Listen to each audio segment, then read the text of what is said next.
Fala galerinha, bom dia, boa tarde. Bom, aqui é o professor Everton e vamos dar início à nossa aula de revisão de história. Lembrando que nós, ao longo das aulas passadas, já passamos pelos conteúdos, já vimos aquilo que é importante, já gravamos, grifamos algumas partes do livro importantes, selecionamos algumas páginas e ao longo das aulas nós fizemos as atividades, tanto do livro de atividades quanto do livro didático. Então a gente vai agora, nesse momento, revisar algumas coisas que são fundamentais para a gente ter em mente que vai cair na prova e também que a gente vai precisar desses conteúdos base para nossas próximas aulas do segundo semestre ou quando a gente retornar de novo às nossas aulas presenciais, certo? Vamos lá.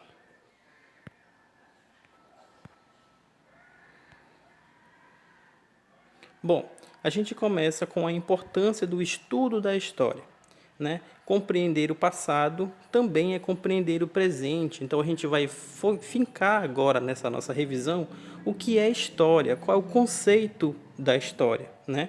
A história, né, ela estuda o estudo da história, ele permite para as pessoas uma compreensão melhor do mundo. Sendo assim, não estudamos história para saber das coisas que as pessoas viveram só principalmente no passado, mas sim para compreendermos o nosso presente e qual foi o momento em contexto histórico que nós chegamos a esse momento agora, certo? Então, em linhas gerais, a importância da história, do estudo da história é isso. Estudar a história permite às pessoas uma compreensão melhor do mundo. Sendo assim, não estudamos história apenas para saber o que faziam as pessoas que viveram entre nós, antes de nós. Nós estudamos porque é importante entendermos como nossa sociedade se formou, como nossos hábitos foram construídos por meio de determinados valores e os motivos de seguirmos certos comportamentos e tradições, certo? E aí nós pulamos para o conceito de história, né? O que seria a história? Bom, como é possível perceber e analisarmos nomes, filmes, desenhos, livros de que gostamos, por exemplo, estamos também pensando a respeito da história. Entretanto, a história não se limita a esses casos, visto que, para entendê-la, existem diversos métodos de análise sobre os quais falamos posteriormente. Bom, depois de todo esse passeio sobre o conceito de história, a gente vai encravar de fato o que é história, né? A história, ela é uma ciência humana do componente curricular da área do conhecimento de ciências humanas, que estuda a ação da sociedade humana no decorrer do tempo. Então, a história, ela não faz previsão do futuro, o historiador analisa os fatos depois que eles acontecem através das fontes históricas, que nós também já vimos em sala de aula quais são, né? Então, tudo pode ser também uma fonte histórica, desde o nosso sobrenome até uma folha, uma caneta, um jornal velho, algo que nos remeta a uma lembrança, uma memória do passado tão distante ou não tão distante assim, certo? Então a história é uma ciência humana que faz com que a gente estude sobre a vida dos homens em sociedade ao longo dos tempos, certo? Dentro desse processo a gente vai ver que as fontes históricas elas são importantes para a gente compreender esse passado tão distante ou não tão distante assim da nossa sociedade, do mundo contemporâneo, certo? Então, para entendermos o nosso presente, é necessário reconstruirmos o passado. Como funciona esse processo? Para que os historiadores possam estudar o passado e buscar conhecer como viveram os indivíduos, os povos e as civilizações, esses pesquisadores precisam precisam obter e analisar pistas a respeito do que está sendo estudado. Essas pistas são chamadas de fontes históricas, né? Então, as fontes históricas, o que elas são? Elas são vestígios deixados pelos seres humanos. É por meio da análise desses vestígios que nasce o estudo da história.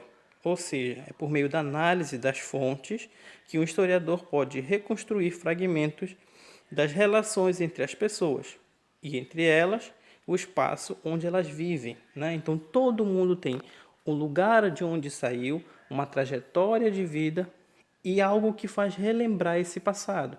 Pode ser uma fotografia, pode ser umas cartas do passado, das famílias, ou a trajetória da família que saiu de um lugar, que foi para outro lugar. Então, a gente já analisou todos esses processos durante nossas aulas, mas a gente precisa lembrar o que é a história, o que são as fontes históricas. E uma ferramenta fundamental para nós historiadores, para sabermos de todo esse processo, é o tempo. Então, a gente vai, ao analisarmos fontes históricas, saber mais ou menos em que tempo nós estamos falando e de que sociedade nós vamos falar, certo? Bom, fontes históricas. A partir dessa imagem, a gente pode ver quais são as fontes históricas deixadas para nós, né? Então, em linhas gerais, as fontes históricas são vestígios deixados pelos historiadores, tais vestígios estudados pelo historiador profissional que atua como se fossem pistas que podem influenciar a respeito da cultura e da vida dos seres humanos no passado. Bom,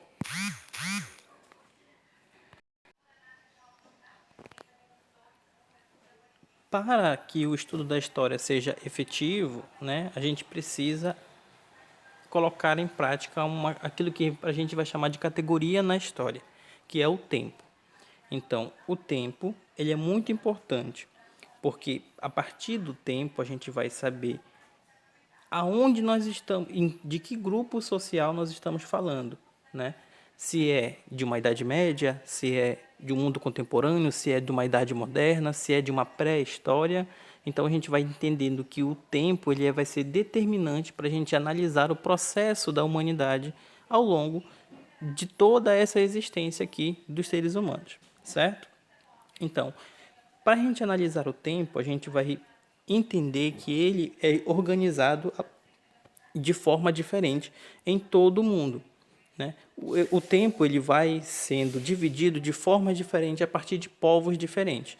Então, nós vamos ter tempo gregoriano, nós vamos ter tempo chinês, nós vamos ter tempo maia, nós vamos ter tempo islâmico, nós vamos ter um tempo judeu, a partir da organização de calendários, de formas diferentes de se enxergar de onde a sociedade começou.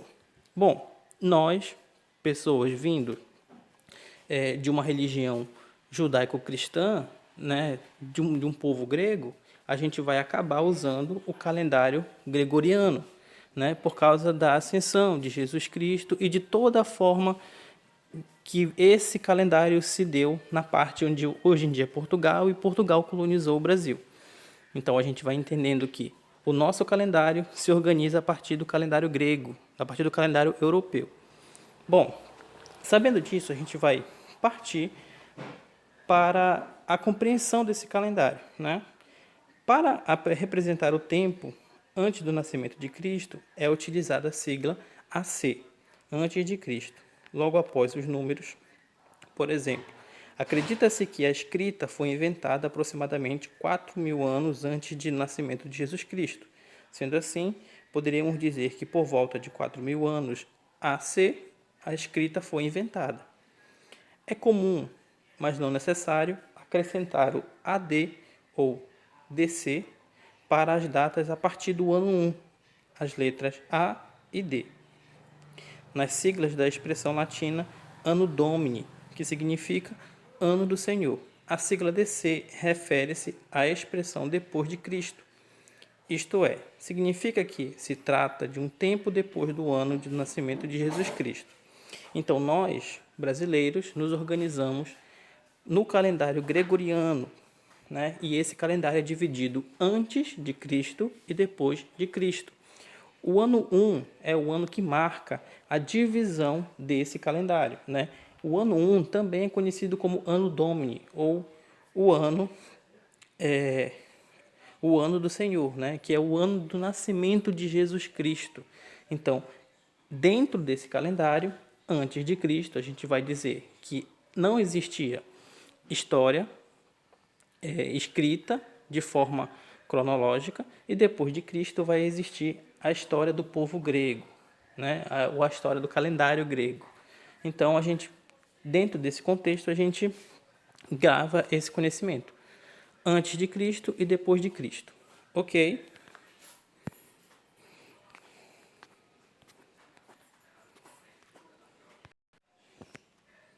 Bom, como eu havia dizendo, né, o ano 1 é o ano que marca essa cruzinha do nascimento de Cristo.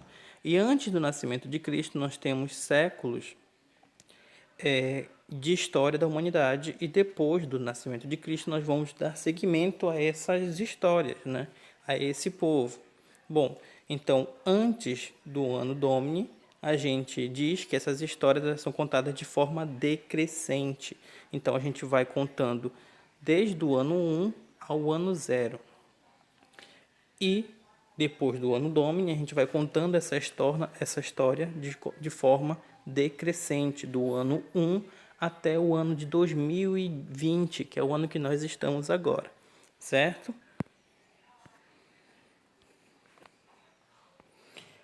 Entendendo isso, a gente vai ter que falar um pouco sobre a divisão da história. Bom, a história ela é dividida até agora em 5 períodos. O período da pré-história ou história antes da escrita.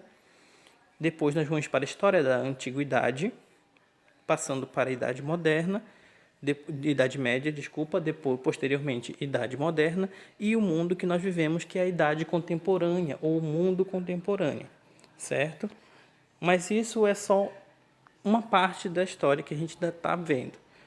Agora, no sexto ano, a gente está estudando sobre a pré-história. Então, a pré-história, ela é a história antes da escrita, certo?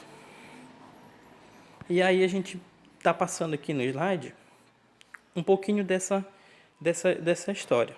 A antiguidade ela é 4 mil anos antes de Cristo.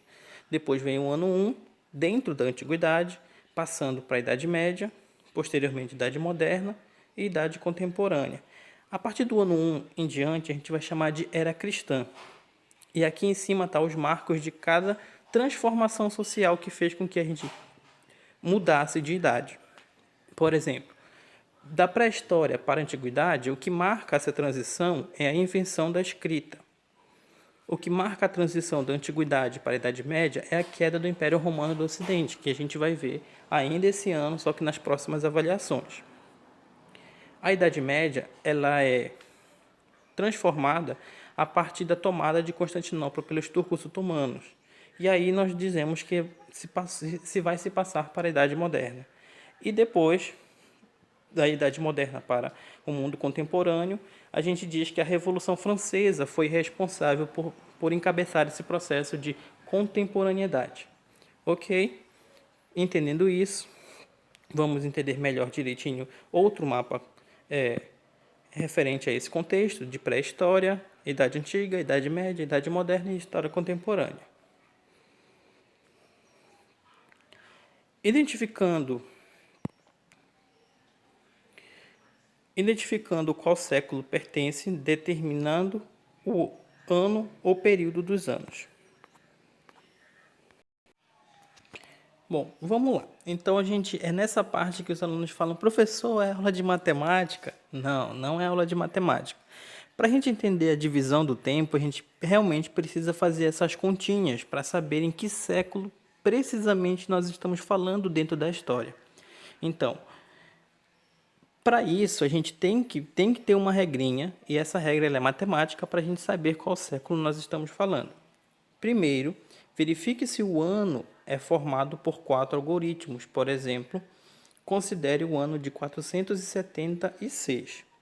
Esse ano a gente viu que ele não é de 4 algoritmos, ele é de apenas 3. Então, caso não tenha 4 algoritmos, acrescente 0 ou zeros à frente do ano até completar 4 algoritmos. Então, 0, 476, né? Ou seja, 476 é o ano que nós estamos falando. A gente vai tentar descobrir, qual é o século que nós estamos falando. A gente sabe que essa data foi que aconteceu algum fato histórico, mas a gente quer saber que século é esse. Então a gente vai riscar os 2 últimos números dos algoritmos, então a gente vai riscar o 7 e o 6 e vai somar os que restou com mais um. Vamos lá. Some o número 1 aos que restou. Por exemplo, você pode ver aqui. 4 mais 1 é igual a 5, ou seja, o ano de 476 pertence ao século 5, né? Ou o V no algarismo romano, que é como a gente utiliza esses séculos no nosso mundo. Então, qual é a exceção para essa regrinha, né? Existe uma exceção. Essa exceção é para os números que terminam em 00, por exemplo. Apenas despreze os zeros e os algoritmos restantes determinarão o século. Por exemplo, no ano de 1500, quando a gente despreza os dois zeros, a gente dá um traço nos dois zeros, a gente vai estar falando do século XV, certo? Ou do século XV, né? Que é o século XV, algarismo romano. Para os anos anteriores ao nascimento de Cristo, aplica-se a mesma regra, acrescentando a sigla AC, que significa depois de Cristo, né? Antes de Cristo, desculpem, depois da indicação do ano ou século. Essa é uma parte um pouco complicada que é necessário que a gente saiba, porque vai ter questões que a gente precisa saber em que tempo nós estamos falando. E aí vai dizer assim, determine o século do ano tal. E você tem que saber como determinar um século, né? É a mesma coisa. Digamos que vai aparecer um século e você tem que saber de quando é que começa esse século e quando ele termina. Por exemplo, a gente vai revisar agora, ok? A letra A, né? Eu errei aqui no slide, todas são letra A, mas vamos lá na primeira. O ano de 936 pertence ao século X, por exemplo, porque eu acrescentei o zero antes do 1, ou antes do 9, e risquei os dois últimos. Então, 9 mais 1 é 10. Então, 10 é o século que nós estamos falando aqui. Ok? A gente viu muito com calma isso em sala de aula. A gente foi para o quadro, a gente fez atividades no caderno. Então, é só dar uma olhadinha no nosso caderno, no nosso livro didático, que essas contas vão estar lá. Ok? Mas a gente também precisa determinar o ano. Então, vai ter questões durante o nosso estudo de história que vai estar lá. O século III, por exemplo, né, na letra A. O século III ele começa de 201, porque sempre quando a gente vai contar qualquer coisa na história, usando a regrinha da matemática, sempre nós começamos do ano 1. E do ano 1 aí em diante, né? Então, o século 3 ele começa do ano de 201 até o ano de 300. Esse é o século 3. Lembrando da regrinha dos dois zeros, né? Quando a gente tem dois zeros, a gente não soma nada. A gente simplesmente ignora os dois números, ok? Então, aí nós temos outros exemplos também para a gente revisar em casa. Lembrando que essa atividade está no nosso livro e está no nosso caderno. Certo. Então, entendendo por todo esse desenrolar que a história precisa como ciência para se desenvolver, para ser executada com perfeição, com exatidão, a gente começa a, enfim, falar sobre história da humanidade, como nós começamos e como a gente iniciou nesse processo aqui na Terra. Então, a gente vai vendo que 4.000 anos antes de Cristo, né?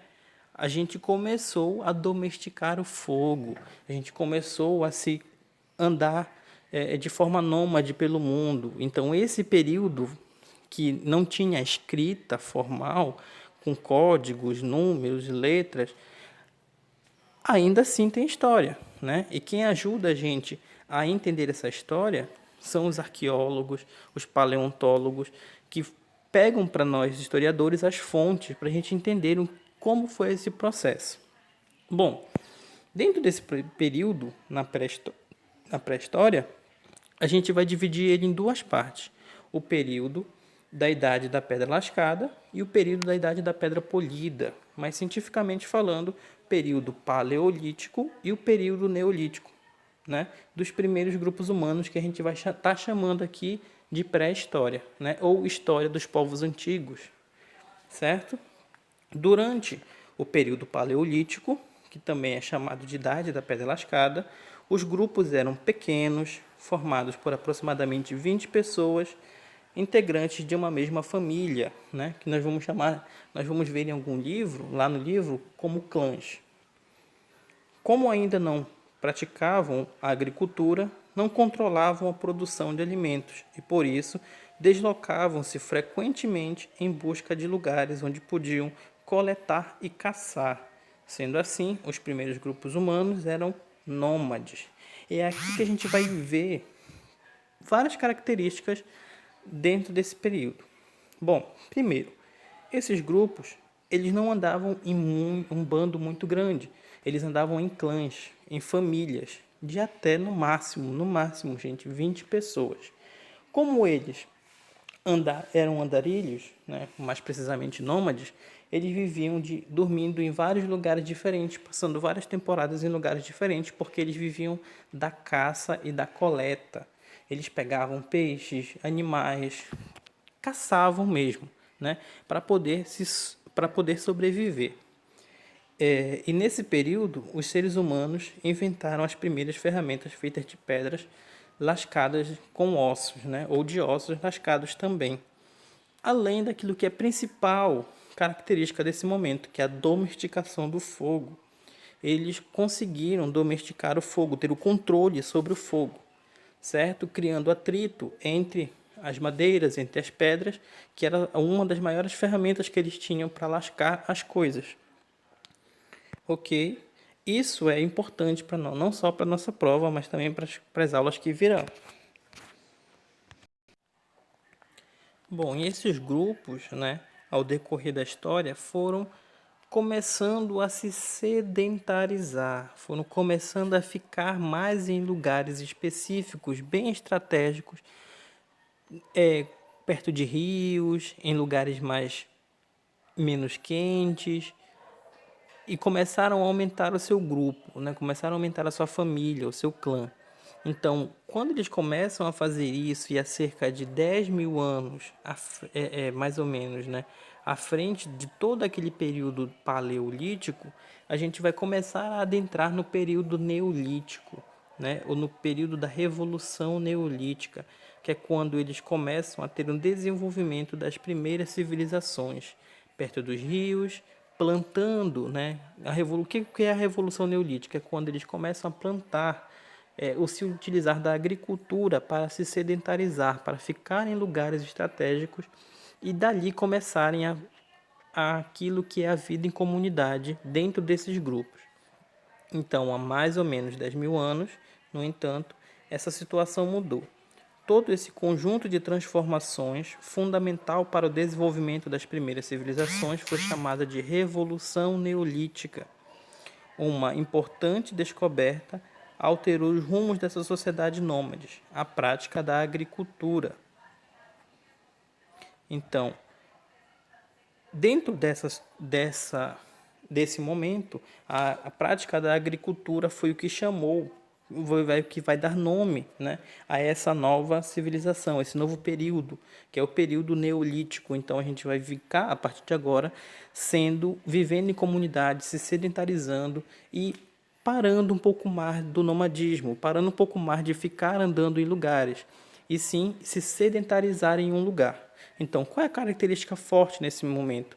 A sedentarização, o processo de ficar parado perto de um rio, ficar parado plantando, né?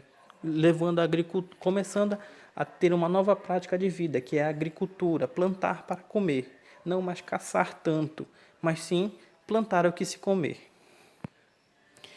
E aí, nós estamos chegando ao fim da nossa aula de hoje, né, do início da nossa revisão. Nós estudamos agora, nessa aula de hoje, os 2 primeiros capítulos do nosso livro didático, e eles já são importantes. Essas coisas que nós vimos agora são importantes para a nossa avaliação, para a nossa primeira avaliação. Então, vão assistindo o vídeo de forma pausada, vão anotando o que é importante, vendo onde é que eu estou falando no livro didático de vocês. E aí, nós temos um dever de casa, que é fazer as atividades do livro de atividades dos 2 primeiros capítulos, que também servem como uma espécie de revisão em casa. Então, eu resolvendo, professor, é muita coisa. Não, não é. Calma. Eu resolvendo devagar no meu tempo as atividades dos 2 primeiros capítulos é uma forma também de eu rever esse conteúdo e estar me preparando para a prova, estar preparado para a prova, ok? Gente, que a força esteja com vocês. Muito obrigado pela aula de hoje e até mais.